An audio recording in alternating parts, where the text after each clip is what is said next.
Oh, and welcome to another episode of Rico'S Rants. I'm your host, Rico DiGiorgio. So, I'm sort of doing a different one in a different position now. My back is kind of hurting, so I figured I'd lay down a little bit, and just sitting up for some reason was just hurting. So, we're going to adjust me a little bit. Sorry about that, and I'm sorry about the shaking. I'm sort of on my mattress, so it's a little... It's just a little bit. It's a little better. So this is a special request. And it's Revenge of the Nerds. So, Ricardo, this is for you. I have a fan who actually, in a joking way, threatened to unsubscribe unless I do a request for him. So, had to do one especially for him. Revenge of the Nerds. Now, I had never seen Revenge of the Nerds. I've actually been watching a lot of movies that I had never watched, sort of just to... I mean, I've seen a lot of movies in my 26 years. Some are classics, some of them I've never seen. I just saw 12 Angry Men for the first time, and I will probably do a video after this of that one. I sort of need to get my bearings down on who played who in that one. But for this, I haven't laughed really out loud at a comedy. I've laughed out loud at certain movies over the years many times. But at comedies, I'm very kind of much a inside chuckle type of person. I'll find it really funny, but I'm kind of like, that's really kind of the most I laugh. I laughed pretty out loud for this one. There's a couple scenes that I thought were really fucking funny. And I identify as a nerd, I identify as a geek, I identify as a dork, whatever. And the thing is that when this movie came out in 84, being a dork, being a geek, being a nerd was still at the same time unattractive. It was still an insult to someone. But now, in 2017, with Star Wars being super popular again, with comic book movies, with just overall fan bases, geeks and nerds and dorks, we're sort of the kings now. We're sort of, it's the demographic in terms of movies is sort of aimed for us, because we provide the biggest fan base. We're involved with Star Wars, we're involved with Marvel and DC, Lord of the Rings, and all that other shit. I mean, you have normal people that are into it, but it's now more socially acceptable to be a nerd and be popular. There's really no such thing as, a nerd that's an outcast, especially for, in my area, in the Bay Area, we motherfuckers are everywhere. So going into that, I was like, I don't see what the big deal is. Oh, but it's 1984. Okay, I get it. This was very much a, ew, look at him kind of thing. First off, I had seen movies with Robert Carradine in the past. So all I knew of him as that he was just the other Carradine. He was David Carradine's younger half-brother. That's all I really knew of him. I only seen one other movie, I think, with him. And it was like a Disney Channel original movie. It was like Mom's Got a Date with a Vampire, and he played like a Van Helsing character.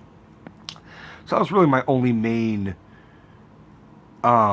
education on him. I knew of the Carradine family, but he's really fucking funny in this. And he's really just he's actually a very good-looking guy, which is very funny. But so him putting on the glasses and him kind of putting his pants up to his fucking chin, basically, he looks the part of a nerd perfectly well, but his laugh really spot on, really kind of like, what the fuck is that? Like, if you heard someone he would, and he's got the buck teeth, really perfectly acted in that. The other actors more or less sort of escaped me because I just saw it tonight. Um, but one that sticks out is John Goodman. Holy shit. I had no clue John Goodman was in this. And I've never heard him ever talk about it. So that's why it escaped me. And this is a very young, pre-Roseanne John. He's thinner. I mean, he's still a big guy. But it's kind of weird to see him basically playing a giant jock. He's playing a coach. And he delivers one of the funniest lines of the movie for me, where he gives this big rounding speech to his football team. And then he's like, all right, off to the showers. And they all run to the showers. Like, oh, shit, we forgot to practice. Found out, doing a little trivia, that was improvised. Loved it. That's such a great line. They're basically, the nerds are the two main nerds, and they're going to college, Adams University, and the joke is it's ADAMS, and then the team is ATOMS. So it's a very nerd, it's kind of a nerd college, so the fact that these nerds are all in there, and they're socially awkward and outcasts, is amazing to me. And then, of course, they get in their rooms, and then the fucking frat, the overly fratty fucking jock boys, stupidly burn down their fucking house by blowing out, 188 proof alcohol or some shit like that, and lighting it on fire, so fire breathing, essentially. Curtains get on fire, and there's a scene where, another improvised shot, where some of the frat boys are roasting marshmallows. There's a lot of great improvisation that you can see. The lines itself are great as well, but I love that they ad-libbed a lot. So, for some reason, the fucking dean is okay with this because he's a nerd as well, and he's being overshadowed by the coach, who I was like, I don't know how the fuck he's got this much clout. I never went to college. And after watching this, I kind of don't need to go. I don't want to go to college. College kind of looks scary and terrifying. I mean, the reason why college kids are so rambunctious is because a lot of them didn't have a whole lot of freedom growing up. So now they're on their own, and they're fucking going above and beyond to be very, very rambunctious and drinking heavily, doing drugs more, and partying a whole lot more, and just disregarding their own personal hygiene. I don't need to go to college to fucking do that. I could do that perfectly fine at home. Never needed it. Never need to waste my money or someone else's money or my time to fucking blow off that bullshit. I may go to college at some point. I may go to a trade school. I need to. But I didn't have that desire of going to college. And also, I get really, as you guys know, I get really, really severe migraine headaches, which kept me out of school and as it was. So I didn't need to waste my time or someone else's time or someone else's money or my money. That being said, the movie itself is very funny. It's definitely inspired by Animal House. It's like if you took Animal House and made them nerds, it would be this movie. It's very funny. Another random bit of casting that I did not expect was James Cromwell, who's cast in this film as Jamie Cromwell. I thought, like, watching the opening credits, like, Jamie Cromwell, is that his son? That's such a... And then it was him, and he looks young. My first forte or experience of watching James Cromwell was Babe. So seeing him look younger and not say, that'll do, pig, was fucking surprising to me. Wasn't expecting that shit at all. And he plays the dad of Robert Carradine's character. And it was actually him doing an impression of his ex-wife's laugh. The kind of laugh. And then Robert Carradine just copied him.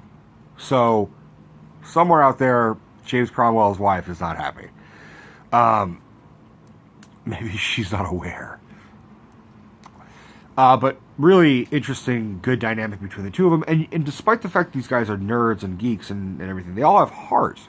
And you look at the jocks and they're all shallow and arrogant and boisterous, and there's like one character named Ogre who just literally lives up to his name. He looks like a giant ogre, and he relishes the fact that he is a big ogre. So all these nerds are pure heart and sweethearts. One character I identified with was the character Booger. I did not see myself going into this thinking I'd relate to a character, but I really did. Booger doesn't look like a typical nerd. He actually kind of looks cool in a weird way. He looks like an outcast for sure, but he's short, and he has like scruff on his face. So he's got basically a thick 5 o'clock shadow. He's chain smoking. He's got like leather jacket. He kind of looks like a biker, and so it's not so much that he's a nerd. He's just another outcast. He was cool. And he's Booger because he's picking his nose. And the actor who plays him, I'd seen in other movies over the years. Like, he plays one of the record producers in Ray, in the movie Ray Charles, and he's great in that. He's got one of the greatest scenes of that where he's singing "Mess Around" to Ray Charles because he wrote it. And it ain't like I know the lyrics, man. Or it ain't like I can read the lyrics. So he has a great scene where he's doing that. Another weird twist of fate is he was in the movie Van Wilder. He plays the sort of campus security. So it's nice to see him, like, imagining him, his character Booger, never really leaving college and just staying at the same college or going to a different college and just be like, well, I'm a security guard now. Yeah. So I really identified with him just in appearance and sort of the... I'm not a smart nerd where I'm like, oh my god, science, and I want to learn about protons and shit. I'm the kind of geek who's just like, I like comics and Star Wars, and I'm kind of an asshole. So I was very much a social, awkward outsider, but I also was like, I was the guy who's chain smoking and talking about Star Wars. So I can relate to Booger in that aspect. So the nerds get booted out of their own rooms by the jocks, and they fix up this really dilapidated house. And for some reason, the jocks just keep fucking with them because they can. And so it's little by little the nerds getting their revenge, so to speak. They're playing against the jocks at their own game. One part I actually was really, really kind of disgusted with. And it could be the feminist in me. It could be the fact that I grew up in the Bay Area. There's a part towards the end where one of the cheerleading jock girlfriends is in a horny mood, and she wants to blow off some steam. She's like, I want to do it, and tells her jock boyfriend, who's really the main antagonist of the movie, that she wants to have sex. And he just like brushes her off. I was like, no, fuck you, I'm not in the mood. So Robert Carradine's character, because it's a costume party type situation where it's outside a fair, takes the jock's helmet, which is clearly modeled after Darth Vader, but it's not an exact replica because they did not want to be sued. It looks like someone made a Darth Vader helmet themselves. He takes it because the jock takes it off himself and puts it on the table, and puts it on himself, and follows the girl and pretends to be her boyfriend, and they have sex, and then he reveals that it's him.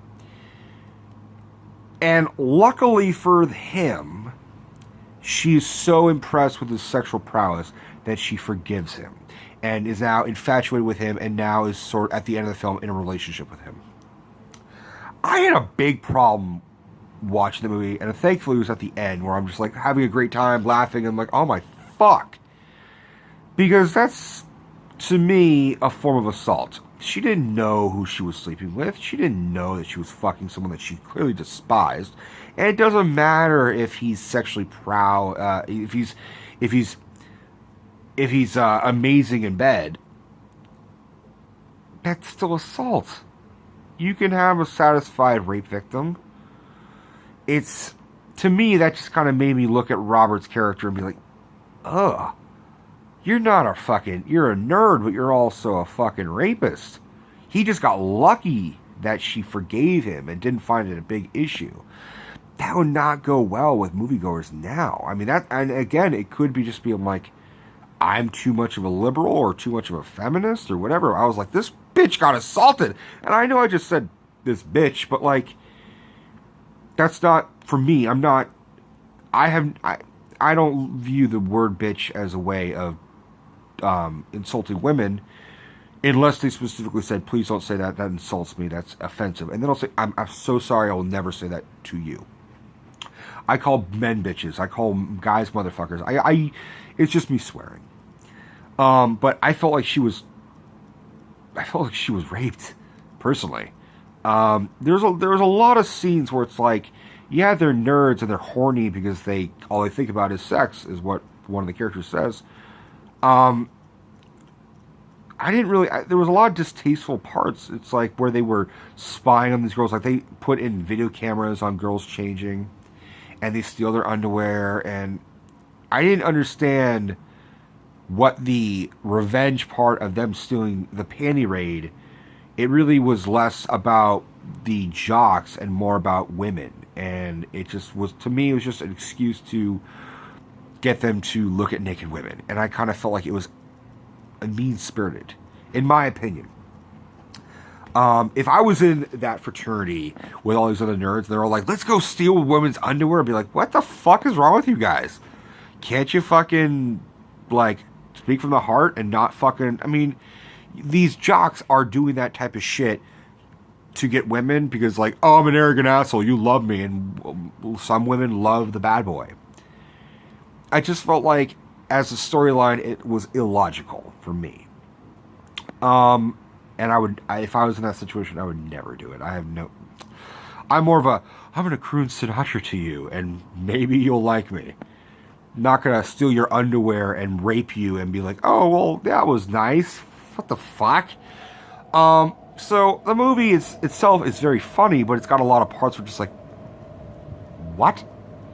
And it's crass humor, and I love crass humor, but ultimately, I'm glad I saw it. It's a classic film. I was more surprised this was a staple film that has been referenced so many times in like Family Guy and Simpsons and just popular culture humor, that I had no idea a lot of those references came from this movie. Like the ending where they're doing a song. Now everybody clap your hands. Da, da, da, da. And like the with the fucking violin and the music and shit. I had no idea it came from this movie. I also felt like the actor who played the very prominent gay black guy, they didn't explicitly make fun of his character for being gay, but there were clearly other people that were uncomfortable with him being gay. That was my take on it. And again, I'm looking at this from someone who grew up in the Bay Area, so that shit doesn't faze me. Doesn't bother me. I've known many gay people in my entire life. They are who they are. So seeing someone go, hello, and oh my god, like, just, the movie is for me dated then. It's very much like, this is a really weird time in history. 1984 was not really that progressive, I guess. But otherwise, I enjoyed the film, and I look at it as just sort of another version of Animal House or Van Wilder. It's just another college campus raunchy movie. But I did, for some reason, I related to Curtis Armstrong, the guy who played Booker. That was one of the big highlights for me. So Ricardo, I hope this satisfies you. I'll give it 3.5 stars. I would have given it 4, but there were a couple times where I kind of judged it very harshly. That's really the main reason why. But I understand why it's a classic, or a cult classic. And I'll watch it again at some point. I'm curious to see what the sequels are like. I hope they're a little less mean-spirited. There you go. Hope you guys enjoyed that. Ricardo, enjoy. Bye, guys.